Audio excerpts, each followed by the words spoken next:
Gimana Kak? Sorry. Pesan mama, marah atau enggak orang tua? Oh marah banget, marah besar. Bahkan Kak sampai detik ini, sampai selama 5 tahun aku menjadi seorang Kristen itu, aku dimusuhin sama mama. Tapi yang aku lakukan sama mama itu aku hanya mendoakan beliau. Mudah-mudahan Tuhan Yesus membuka hatinya untuk mau menerima aku kembali. Jadi aku tuh beberapa kali Kak selalu datang sama mama itu selalu kayak I'm sorry, kayak rejected aku. Jadi kayak gimana sih Kak, benci gitu lihat aku. Padahal aku selalu bilang, Ma, Helen ini sudah lahir baru. Helen hanya ingin menyampaikan sama mama kalau Helen ini. Shalom Bapak Ibu sekalian, saudara-saudara dimanapun berada. Kesempatan ini saya hadir lagi menjumpai Bapak Ibu sekalian. Semoga Bapak Ibu tetap dalam keadaan sehat dan terus diberkati oleh Tuhan. Kesempatan yang baik ini bersama kita akan dengarkan kesaksian dari seorang ibu muslimah cantik ini, yang mana setelah tinggalkan agama lamanya, murtad, terima Yesus sebagai Tuhan dan Juru Selamat, lalu kemudian dibenci oleh orang tuanya, tidak disenangi, dan dianggap oleh orang tuanya kafir. Bahkan ketika dibawakan makanan, orang tuanya katakan, saya tidak mau makan makanan orang kafir. Luar biasa Bapak Ibu saudara-saudara bahwa ibu ini tetap kuat dalam Tuhan, tetap memegang teguh imannya. Karena sekali diselamatkan, tetap diselamatkan. Dia sudah terlalu percaya bahwa hanya di dalam Yesus saja ada keselamatan. Dia sudah terlalu meyakini bahwa hidupnya berkenan di hadapan Tuhan, terlalu meyakini bahwa dia tidak akan binasa, melainkan beroleh hidup yang kekal. Kita saksikan videonya berikut ini. Luar biasa, halo, selamat malam Kak. Selamat malam. Ya Kak, di sini mohon izin, aku mau kesaksian. Jadi aku ini adalah seorang murtadin. Ya, murtadin? Ya. Berapa lama? Sudah 5 tahun. Sudah 5 tahun, oke. Aku suka nih kalau murtadin. Luar biasa. Silakan Kak, berbagi kesaksian Kak. Iya, jadi saya ini bukan ceritanya ya, tapi saya ini lahir baru. Jadi saya dilahirkan kembali setelah saya mengenal Tuhan Yesus. Jadi singkat ceritanya gini Kak, kebetulan ini unik sih sebenarnya. Jadi waktu itu calon suami aku ini kan juga kita tuh sama-sama seorang murtadin Kak. Jadi sama-sama mencari Tuhan, intinya begitulah. Saya tuh sempat pernah gagal nikah karena dulu mantan saya itu kan muslim ya. Terus saya itu kayak ngerasa sakit hati lah, kok dia dengan semudah itu mempermainkan perasaan saya sampai mempermalukan keluarga saya. Dia menghamili perempuan lain, bahasanya begitulah gitu. Di situ saya kayak ada trauma Kak, ada trauma untuk memulai lagi hidup dengan pasangan itu, aku ada trauma. Nah terus singkat cerita, di tahun 2020 itu aku diketemukan sama 2019 itu aku diketemukan dengan suami. Jadi ceritanya gini Kak, kita tuh unik sebenarnya. Ngobrol, dia nyangkanya aku itu muslim yang benar-benar muslim lah gitu. Padahal di situ juga aku tuh lagi kayak peralihan gitu loh Kak. Peralihan karena aku juga lagi belajar banyak tentang Kristen gitu kan. Terus aku tuh ngobrol-ngobrol, ya intinya saling sharing lah gitu. Terus aku nyeletuk duluan Kak. Sayang, kita ke gereja yuk. Nah kebetulan aku tinggalnya kan di Bandung Kak. Nah aku tuh ke gereja Karmel yang ada di Lembang. Itu aku tuh istilahnya udah lama banget gitu kan, nggak pernah datang ke gereja tuh udah lama banget lah gitu ya Kak. Karena aku juga kan dulu waktu muslim itu aku sering ikut misa karena pengen tahu gitu kan, Katolik itu seperti apa gitu kan, pengen banyak belajar. Tapi karena mungkin pada waktu itu aku juga jauh dari Tuhan, lama lah gitulah aku tuh nggak ke gereja lagi pada waktu itu. Terus aku ke gereja bareng, jadi kita tuh ngedate pertamanya tuh ke gereja Kak. Di gereja? Iya. Kakak masih muslim itu? Masih muslim. Haleluya. Lanjut. Terus aku itu ikut misa. Di situ aku nangis sama suami tuh sejadi-jadinya Kak. Aku bener-bener nangis, bener-bener pure. Aku tuh kayak Roh Kudus tuh menjamah aku gitu loh Kak. Kayak oh my God, ini domba aku yang tersesat nih. Kata Tuhan tuh, kamu tuh tersesat nak, ayolah pulang. Kayak aku tuh kayak yang manggil gitu loh Kak. Akhirnya aku makin sering datang, terus kayak ada konsultasi sama Romo juga. Kita ngobrolin soal pernikahan dan yang lain-lain. Tapi kan kita harus belajar agama dulu ya Kak. Nah, long short story supaya nggak terlalu panjang lebar. Intinya aku panjang nggak apa-apa. Boleh ya Kak ya? Silakan. Terus long short story, aku itu dimimpiin. Aku mimpi, aku beneran kayak gini loh Kak. Aku tuh tidur tapi kayak erep-erep ya, gimana sih, kayak antara sadar dan enggak gitu. Sadar dan enggak. Kayak di tengah-tengah gitu, in the middle gitu. Kayak aku tuh kayak masih sadar tapi di lain waktu aku juga tidur gitu kan. Terus itu kayak ada sosok yang megang kepala aku Kak. Ada kayak ngusapin kepala aku gitu. Terus kayak aku tuh nggak bisa ngelihat wajahnya, tapi tuh kayak terang banget. Terus dia bilang, ikutlah aku nak, akulah jalan kebenaran dan hidup. Di situ aku merinding lagi loh Kak, aku merinding lagi sumpah. Di situ aku bangun, aku nangis, terus aku langsung berdoa. Besoknya kebetulan Sabtu itu Kak, hari Sabtu. Nah besoknya aku telepon tuh suami aku. Waktu itu kita masih belum nikah ya. Terus aku telepon, kamu di mana gitu kan, nanya, kita ke Karmel yuk, aku mau konsultasi, aku mau katekumen. Nah akhirnya kita datang sama-sama ke sana, terus konsultasi sama Romo, akhirnya kita katekumen. Dan puji Tuhan ya Kak, kita katekumen tuh nggak nyampe 1 tahun, kita cuma 8 bulan. 8 bulan, puji Tuhan ya, nggak seperti yang lainnya kan lama ya kayak bisa sampai it can be less more than 1 year lah gitu, bisa sampai 1 tahun lebih gitu kan.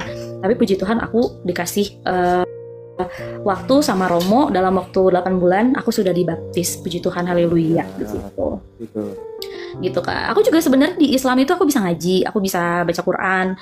Ya mungkin ada beberapa yang memang not make sense buat aku, kayak yang it's not fit in. Jadi aku selama perjalanan aku as a Muslim itu, I'm always asked to God, I'm always asked to God, who you are God, please show me if you are a God.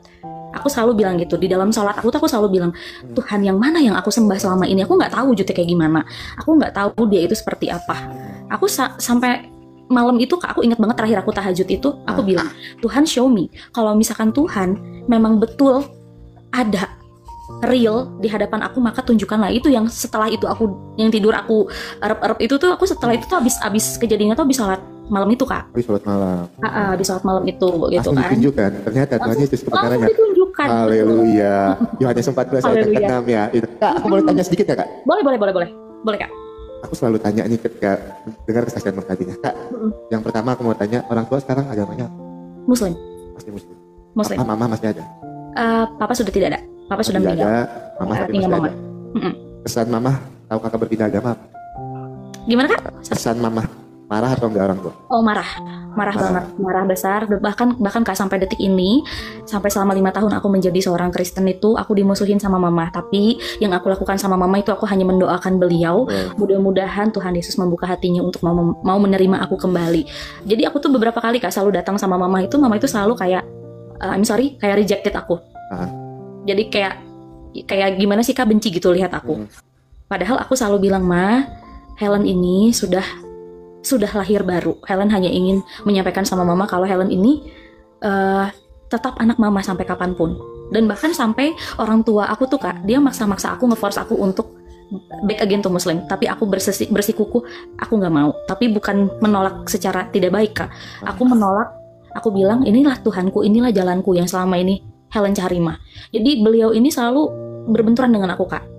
Jadi selalu punya rasa benci sama orang Kristen tuh, dia benci banget. Kalau saya harus cerita, saya harus bilang gitu. Padahal aku selalu bilang sama mama tuh harus terbuka hatinya. Mama itu harus ada cinta dan kasih dalam hati mama. Karena selama ini Helen nggak melihat mama itu punya cinta dan kasih. Yang mama lihat orang itu kebencian, selalu benci, selalu marah. Padahal mama tidak mengenal lebih dalam tentang agama yang Helen yakini. Tapi kenapa mama sudah marah? Tapi ya sudah, tidak apa-apa.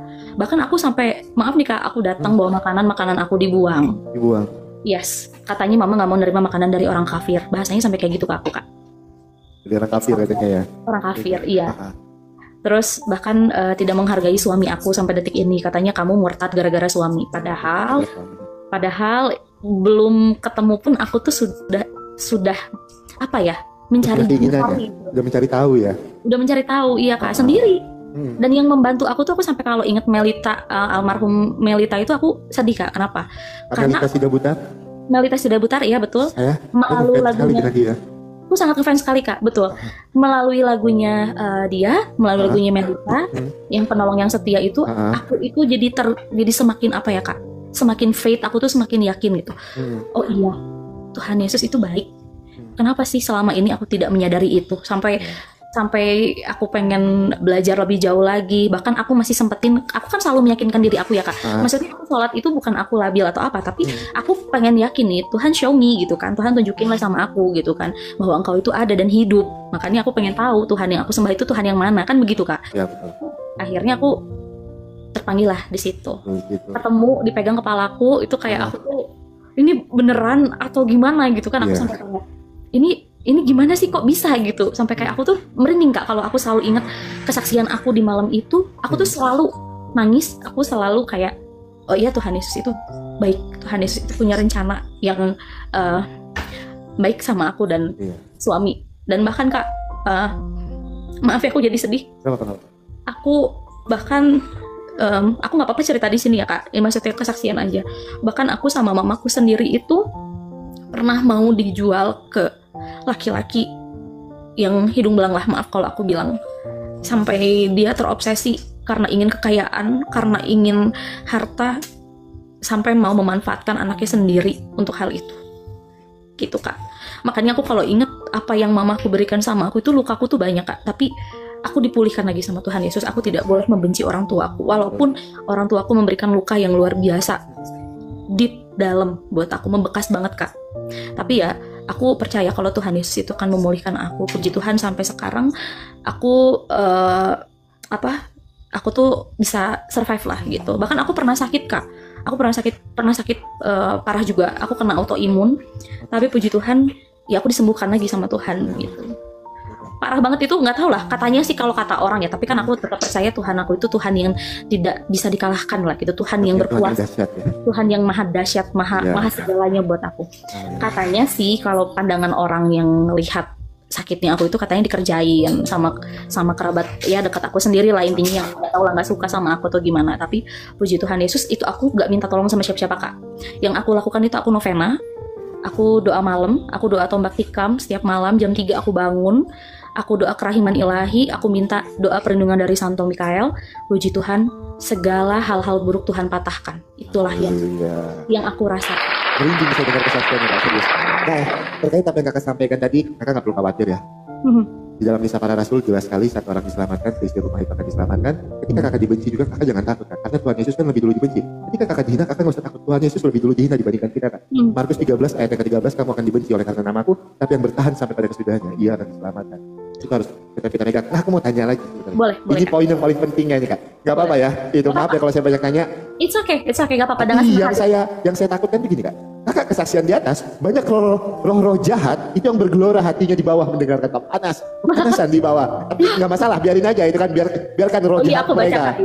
Itu. Nggak apa-apa. Aku mau tanya sama Kakak. Boleh. Apa perubahan hidup yang Kakak rasakan?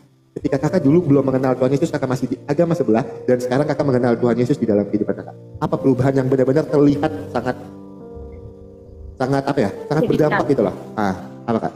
Aku jadi lebih punya cinta kasih Kak. Terus aku merasa terberkati. Aku merasa tidak pernah kekurangan dalam hidup aku selama ini, karena Tuhan Yesus itu selalu ada untuk aku. Jadi puji Tuhan, tanpa aku harus susah payah pun Tuhan itu sudah memberikan berkatnya untuk aku Kak. Padahal aku hidup ini bukan meminta berkat, tapi lebih meminta aku minta dikasih sehat aja. Aku minta untuk selalu bisa memuliakan namanya setiap hari. Itu yang aku lakukan setiap hari Kak. Aku tidak pernah berpatokan hidup ini harus minta berkat ya Tuhan, karena secara tidak langsung dengan kita bersyukur maka Tuhan akan memberkati kita. Itulah yang terpenting itu Kak, carilah dulu kerajaan Allah, maka segalanya akan ditambahkan kepadamu. Betul. Gitu. Nah Kak, kalau boleh tahu nih Kakak anak keberapa? Aku anak bungsu Kak. Oh bungsu. Kakak-kakaknya masih agamanya apa? My first sister, she's a Christian, Protestan. Haleluya. Ini sama juga belajar Kristen itu juga dia sendiri Kak. Maksudnya dikenal juga sama orang tuaku. Cuman dia imannya teguh kan. Jadi dia don't care gitu. Dia mau dihujat seperti apapun, sekalipun sama orang tuanya, dia tetap berpegang teguh. Bahkan sekarang kakakku ini kebetulan jadi pendeta juga di Bandung. Gitu. Haleluya. Kak, boleh Kak? Kalau kesaksian kan nanti aku posting di YouTube pribadi aku dan Instagram pribadi aku. Oh boleh banget. Boleh ya? Gak keberatan? Boleh. Gitu. Nah, dengan senang hati. Aku mau menguatkan kakak sedikit ya. Kakak 5 tahun sudah terima Tuhan Yesus. Kakak lebih lama dibandingkan istri saya. Istri saya itu baru 1 tahun lebih kemarin terima Tuhan Yesus. Kakak percaya nggak? Waktu dia terima Tuhan Yesus, kan dia seorang murtadin juga ya. Dia terima Tuhan Yesus itu dia disumpahin Kak sama orang tuanya. Saya harus ceritakan itu. Karena dia juga kalau kesaksian dia pasti ceritakan 100 hari kalau kamu tidak meninggal itu tidak akan mungkin. Itu sumpah dari bapaknya sendiri. Tapi istri aku berjawab apa? Tuhan bisa merubah kutuk menjadi berkat. Sampai detik ini istri saya baik-baik aja. Gitu. Luar biasa, bahkan dia menunjukkan cinta kasihnya. Nah itu yang mau saya sampaikan sama kakak. Walaupun dengan banyak kepahitan kakak tentang orang tua kakak, jangan membuat kakak benci atau marah. Kakak tetap mengasihi. Karena kan Tuhan Yesus mengajarkan kita kasih landasan dasar iman Kristen itu kan kasih. Betul. Harus punya cinta kasih. Jadi mau kita dihujat, mau kita dibenci dengan seluruh dunia ini, bahkan menghujat, membenci kita, kita tidak boleh membalas itu. Dan itu yang sedang aku lakukan terhadap orang-orang di sekitar kita. Termasuk orang tua. Aku pun sejauh ini masih mendoakan beliau. Aku selalu dalam doaku, Tuhan Yesus jagalah ibuku, jagalah orang tuaku, karena doaku selalu menyertainya setiap hari. Bahkan setiap malam aku nangis, aku selalu berdoa mudah-mudahan orang tuaku ini dikasih kesadaran, maksudnya dibukakan hatinya, mudah-mudahan mau menerima aku yang sudah lahir baru ini, gitu Kak. Oke, ada yang mau Kakak sampaikan lagi nggak buat teman-teman Murtadin juga kali di bawah, buat kasih semangat buat mereka? Ada Kak, buat teman-teman yang di bawah ya, yang masih belajar, yang masih mencari Tuhan, ayolah kalian jangan pernah berhenti, teruslah berjalan, teruslah mencari kerajaan Allah. Jangan pernah takut kamu mau dihujat, mau apa, karena Tuhan yang kamu cari itu adalah Tuhan yang benar dan hidup. Itu aja sih Kak. Haleluya. Kak, saya berdoa sebentar ya. Gimana Kak? Saya berdoa sebentar ya. Boleh ya? Boleh. Bentar ya Kak.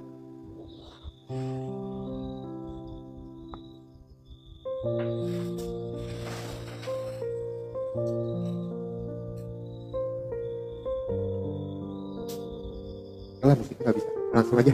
Iya, nggak apa-apa Kak. Mari kita bersatu di dalam doa. Kita rendahkan diri kita, kita tundukkan kepala kita. Sedang sedang. Bapa yang baik, Bapa yang luar biasa, Bapa yang kami sembah dan kami puji di dalam nama Tuhan kami Yesus Kristus. Tuhan, terima kasih untuk penyertaan-Mu Tuhan. Hingga kami boleh kembali mendengar kesaksian yang luar biasa dari Kak Helen Tuhan. Kesaksian yang sangat membangun rohani kami, yang menguatkan iman kami. Dan Tuhan Yesus memilih Kak Helen menjadi saksi Tuhan di dalam kehidupannya. Semua berkat kebaikan Tuhan. Tuhan, secara khusus kami berdoa malam ini Tuhan. Ibunda Kak Helen yang sampai detik ini masih belum menerima Kak Helen. Tapi kami yakin dan percaya kami punya Tuhan yang dapat membolak-balikan hati manusia.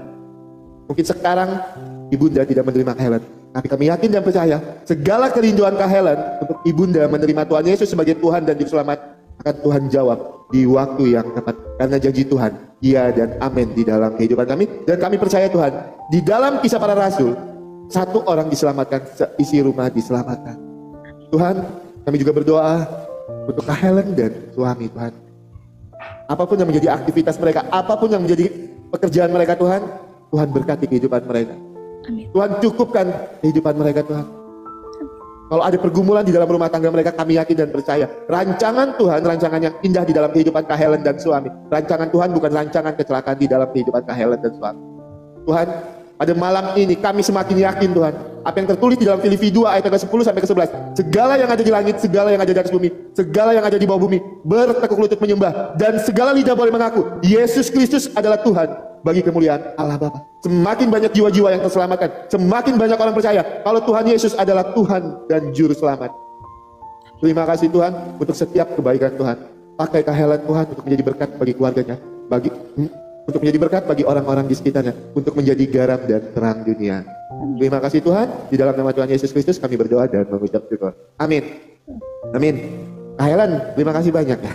Terima kasih Kak. Salam kenal ya, aku izin follow akun kakak ya, kalau ada ini boleh info-info aja kalau misalnya ini, apalagi kalau Kak Helen nanti mau ngisi apa ya? Aku ada lab di IG, aku punya IG pribadi kita ada 30. Kalau kakak mau ngisi kesaksian di sana boleh?